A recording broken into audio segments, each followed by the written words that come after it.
one of the strongest things you can do is to open up, to tell your story, and to ask for help.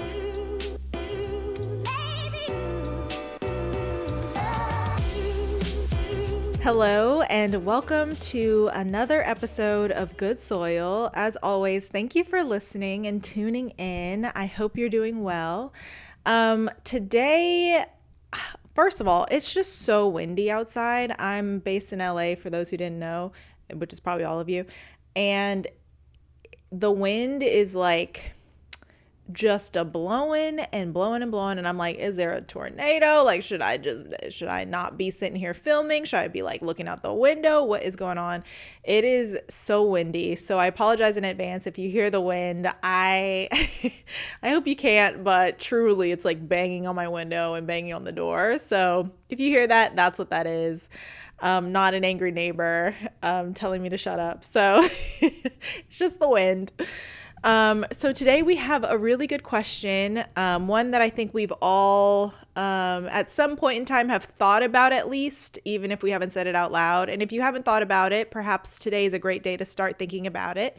And that question is this. So, dear Goode Soil, how do I know I need a therapist, and how do I find one? That is a good question. Thank you for submitting it. How do I know I need a therapist, and how do I find one? So how do you know? I think you know when you start asking yourself, do I need a therapist?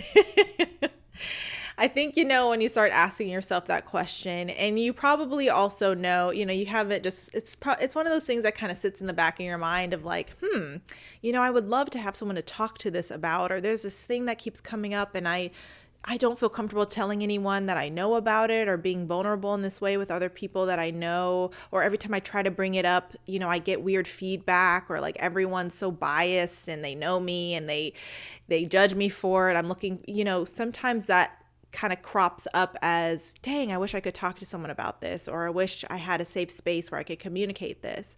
And at that point, you don't necessarily think of a therapist, but you have that urge to speak up and to really start unpacking, quote unquote, therapy speak, some of your trauma, your childhood, some of your patterns and behaviors. So how do you know you need one? I think you just know. Truly, that sounds like a vague answer, but I do think you just know, whether it's just a feeling of wanting to talk to someone, or you've been, seeing commercials for different platforms that offer help.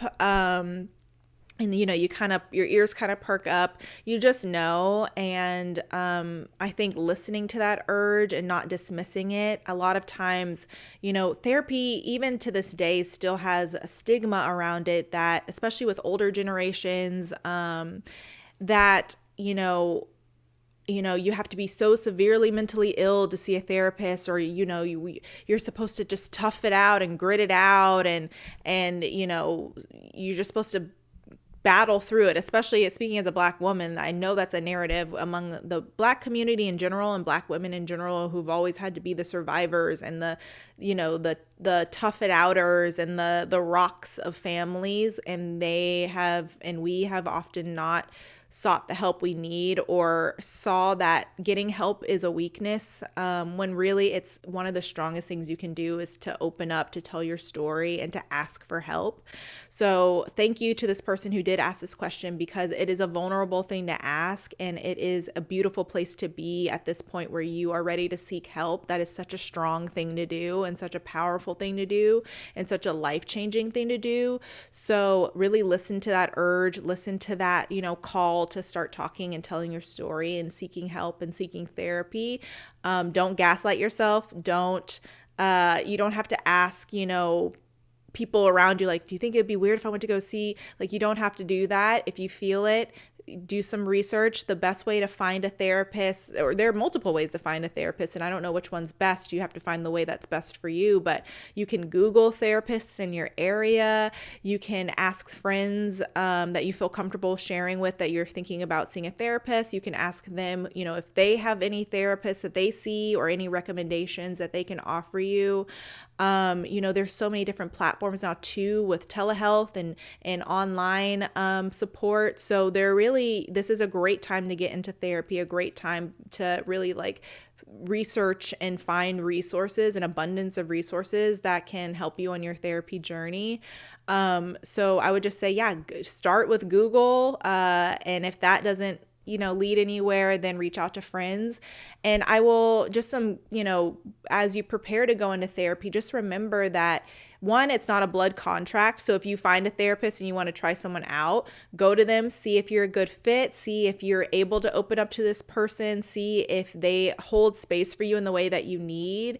Like, really look at it sort of, unfortunately, which this probably is a horrible thing to liken it to for my people who don't like dating or my married people, but it really is like dating. It's finding the right person. You don't have to be stuck with a therapist that you don't like, or a therapist who may be doing more harm than good. Like, not all therapists are made the same. Not all therapists are good therapists. So really go in with an open mind, with an open heart, and the understanding that if it's not the right fit for you, you can go. You're not like a failed patient, you didn't fail the process. It is a process finding the person. And some people get lucky and the first person they sit down with is their therapist and their person who can take them on this healing journey. And other times, it's not a right fit, but there are so many therapists out there. So keep looking, keep searching, and keep going, and go in with the understanding that it is a process and that it may take some time to find the right fit. And also really understand what you are going in for. Maybe you need a therapist who's a really good listener because you just want to talk and express and get out some of the things that you've been holding on to for years and burying for years. Maybe you need someone who offers, strategy and tips and tricks, who not only listen to what your past and your story, listen to your story, but also offer really good tools and resources to help you overcome some of the barriers that you've been experiencing in your life, who help you, start achieving new goals, who really hold you accountable, who can kind of more like a life coach, a therapist life coach hybrid, or a life coach, if you're looking for tips and tricks and tools to really help you move forward and not so much just linger in the past. Maybe you're looking for someone who is spiritual or Christian or, Bible based. Like, really taking the time to write down what you need in a therapist will really narrow your search, and B, let you know that when you're sitting across from someone, if they're the right fit for you, if they're checking your boxes, if they're going to be able to take you in the direction you want to go in, or if not, that you just have a clear sort of outline. And sometimes you don't know what you need until you get in the room and someone offers you a new perspective and you're like, oh, you weren't at first what I thought you were going to be, but you might actually be someone who I need. You're someone who does challenge me. You're not just someone who I feel safe with, but you're someone who's going to challenge me and give me new perspectives and hold my feet to the fire a little bit, and not just, coddle me or whatever I think I want, when in reality, I know I need someone who's going to push me and grow me and help me on this journey. So that is my advice for you. It's a process.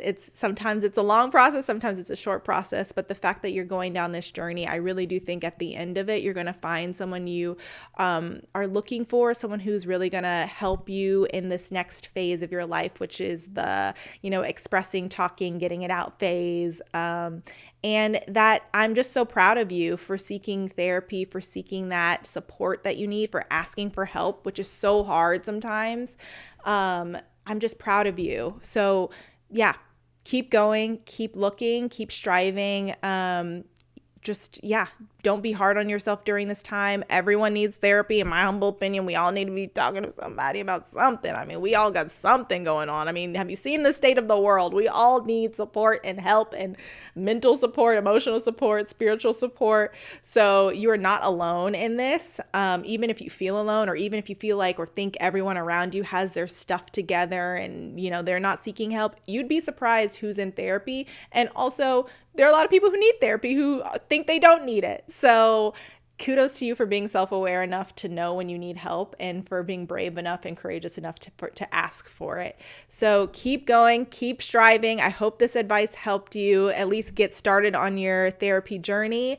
Again, I'm so proud of you. You are good soil, and this is proof, man. You're good soil. So yeah, keep nourishing yourself, keep pouring into yourself in new ways. And I love you. Thank you for submitting this question. Mwah! Have a good day. Bye.